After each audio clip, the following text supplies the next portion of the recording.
Student, exercise 11.2 हम लोग solve करने जा रहे हैं। तो पहला क्वेश्चन क्या है कि डायरेक्शन कोसाइन सर गिवन, हमें प्रूव करना है। 3 लाइन का डायरेक्शन कोसाइन दिया हुआ है, हमें प्रूव करना है कि all lines will be mutually perpendicular. तो अगर 2 लाइन म्यूचुअल परपेंडिकुलर होता है, उसका direction cosine L1 M1 N1 और L2 M2 N2 दिया रहता है। तो L1 L2 plus M1 M2 plus N1 N2 equal to 0, that is the condition to perpendicular to 2 lines.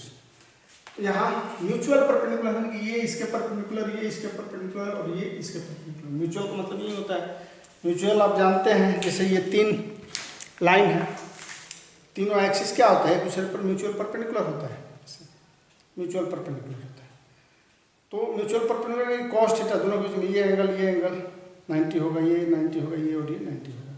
तो ये हमें प्रूव करने के लिए जैसे L1 L2, जैसे ये इसका L1 ये L2, तो L1 L2 plus M1 M2 minus 3/13 M1 है, M2 है 12/13 प्लस N1 N2। अब ये सॉल्व करेंगे तो 12 4 जा 48, 13 इंटू 13 169, ये माइनस 36 और ये माइनस 12/169 हो गया। तो ये 48 माइनस 48 हो जाएगा, एलसीएम लेंगे 169, ये दोनों जोड़ेंगे तो यानी कि 0 हो गया। वैसे ही इसका L1 M1 4/13 L1 है और M1 3/13 plus M1 M2 12/13 minus 4/13 plus N1 M2 3/13 12/13। अब ये इंटू करेंगे तो 4 3 12 169, तो सबका 13 इंटू 13 सब में है, ये माइनस 48 हो जाएगा, 12 माइनस 48 और प्लस 36, तो ये प्लस और ये प्लस 48 हो जाएगा, यानी ये भी 48,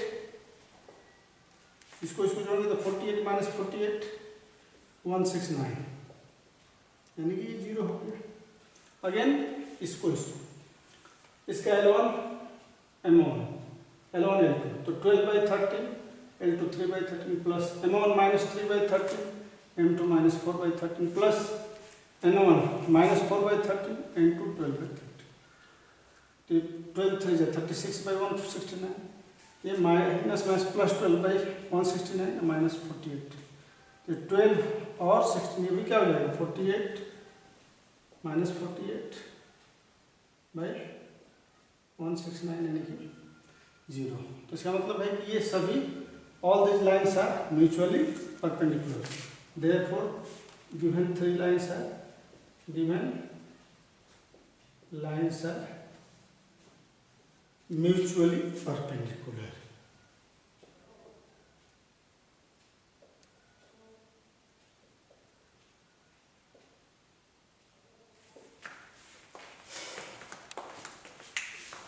Number 2, so that the line through the points 1 minus 1 2 3 4 minus 2 is perpendicular to the line through the point 0 3 2 and 3 5 6। तो ये देखिए PQ लाइन है, इसका P का कोऑर्डिनेट और Q का दिया हुआ है, R और S का दिया हुआ है। हमें प्रूव क्या करना है कि PQ और RS दोनों परपेंडिकुलर टू ईच अदर। तो first of all we have to find the direction ratio of PQ and then direction ratio of RS। तो 2 लाइन का अगर कोऑर्डिनेट दिया हुआ है x1 y1 z1 x2 y2 z2, तो direction ratio क्या होता है x2 minus x1 y2 minus y1 z2 minus z1। यानी कि डायरेक्शन रेशियो ऑफ PQ अब हमें निकालना है, तो x2 minus x1 that is यहाँ x2 क्या है 3 माइनस 1 4 माइनस माइनस 1 और minus 2 minus 2, it becomes 2 5 minus 4। Direction ratio of RS वही फार्मूला तो सेम x2 माइनस x1, यहाँ 3 माइनस 0 5 माइनस 3 6 माइनस 2, ये 3 2 4 हो गया। अब डायरेक्शन रेशियो दोनों का सेम आ गया। तो अगर 2 लाइन परपेंडिकुलर होता है तो A1 A2 plus B1 B2 और प्लस C1 C2 क्या होता है 0 होता है। तो डायरेक्शन रेशियो के लिए ये परपेंडिकुलर के लिए कंडीशन है। अगर डायरेक्शन रेशियो हमें मालूम हो गया A1 A2 B1 B2 और C1 C2 0, तो यहाँ A1 A2 A1 B1 C1 A2 B2 C2 मालूम हो गया। अब इन दोनों को जब हम मल्टीप्लाई करते हैं, यानी कि 2 इंटू 3 प्लस 5 इंटू 2 प्लस -4 है इंटू 4, तो इट बिकम्स 6 प्लस 10 माइनस 16, यानी कि 0. तो that is PQ perpendicular to RS. यही प्रूव करना है.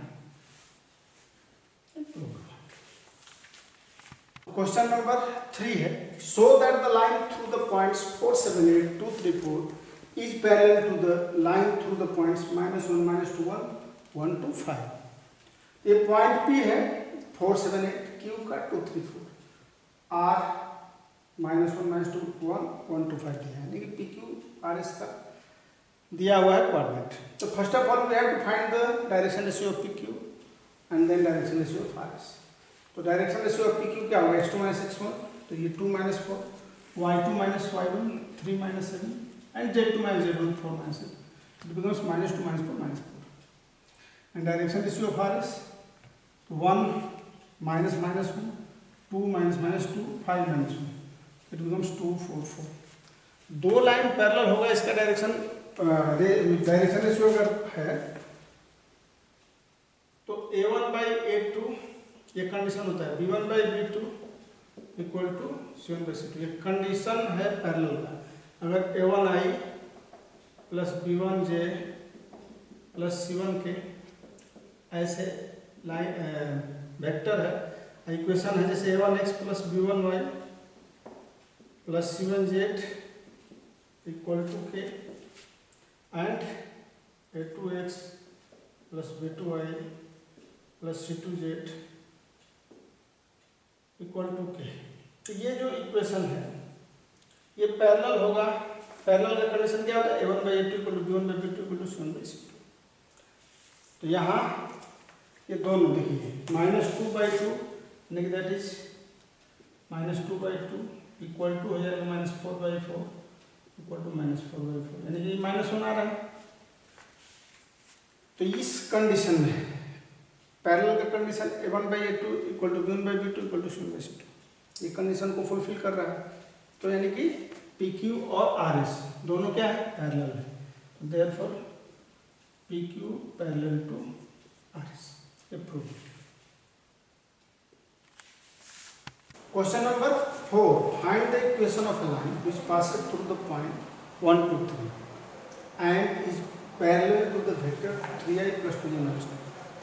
तो इस तरह से equation of a line which parallel to a given vector and passing through a given point is R equal to, हम लोग पढ़े थे, A plus lambda vector B. तो ये A जो गिवन पॉइंट है उसका पोजीशन वेक्टर होता है.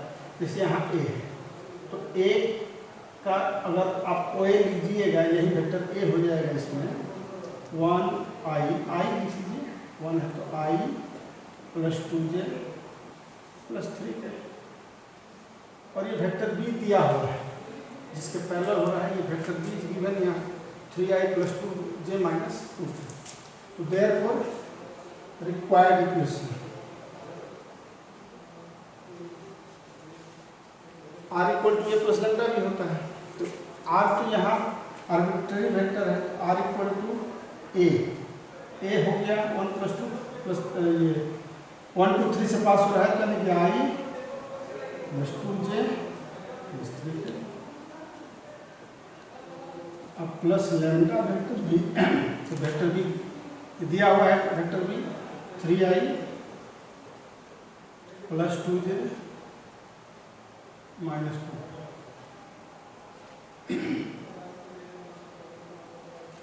तो यही रिक्वायर्ड इक्वेशन है. क्वेश्चन नंबर 5 क्या कर रहा है, find the equation of the line in vector and Cartesian form, दोनों फॉर्म में निकालना है, that passes through the point with position vector 2i minus j plus 4, यानी कि पोजीशन वेक्टर है. इस लाइन का इक्वेशन हमें निकालना है. तो R इक्वल टू इसका भी क्या होता है, R equal to A plus lambda B. अब यहाँ बी का वैल्यू दिया हुआ है और ए ये पोजीशन वेक्टर भी दिया हुआ है सीधे, तो देयरफॉर आर इक्वल टू, ये रिक्वायर्ड इक्वेशन हो जाएगा हमारा, required equation R equal to A is here two I minus J plus 4, बहुत ही सिंपल है। अब प्लस लैम्डा वेक्टर बी, तो vector B is given I plus 2j minus K, बस हो गया ये वेक्टर इक्वेशन। अब इसको कार्टेशियन फॉर्म में लाना है, तो कार्टेशियन फॉर्म में लाने के लिए आर को हम लोग X I plus Y J plus Z K लिखते हैं। आर ही आर्बिट्ररी पॉइंट है, पी एक्स वाई जेड होता है, एक्स वाई जेड, यहाँ एक्स वाई जेड है,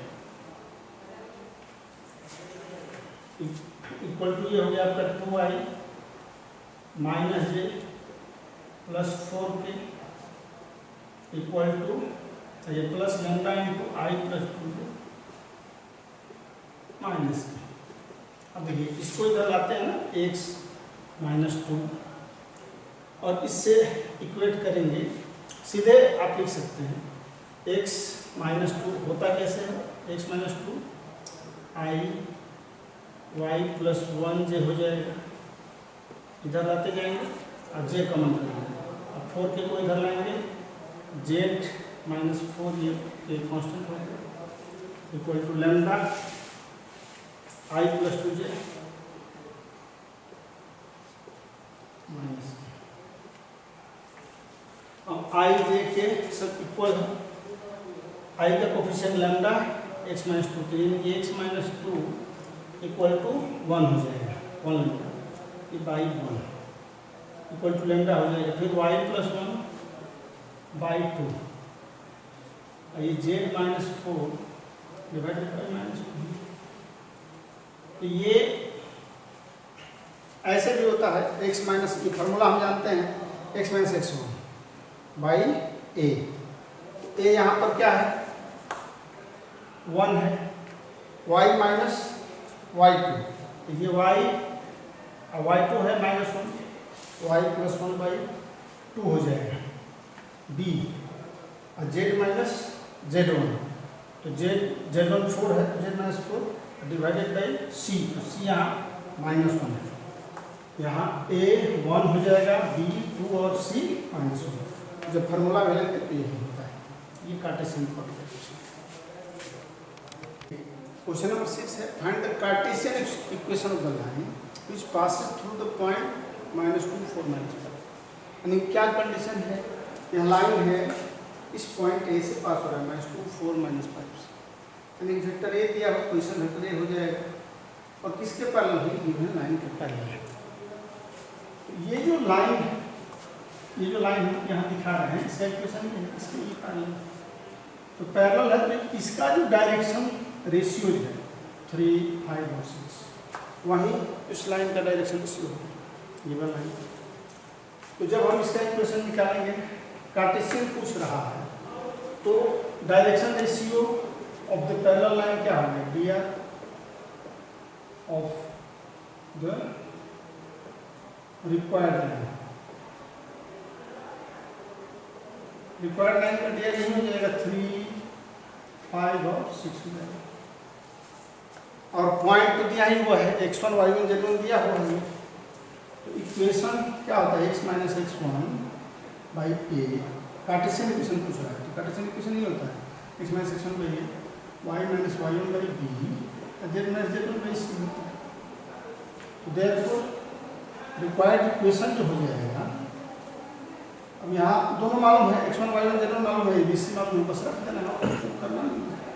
रिक्वायर्ड इक्वेशन आपका हो रहा है x माइनस x1, तो x प्लस 2 हो जाएगा, a यहाँ पर 3 है equal to y minus 4, b कितना हो गया 5, और z माइनस z1, यानी कि z1 क्या है यहाँ पर -5 है, ये z प्लस 5 माइनस -5 करेंगे अपन 6, यही तो हो गया, बहुत ही सिंपल है।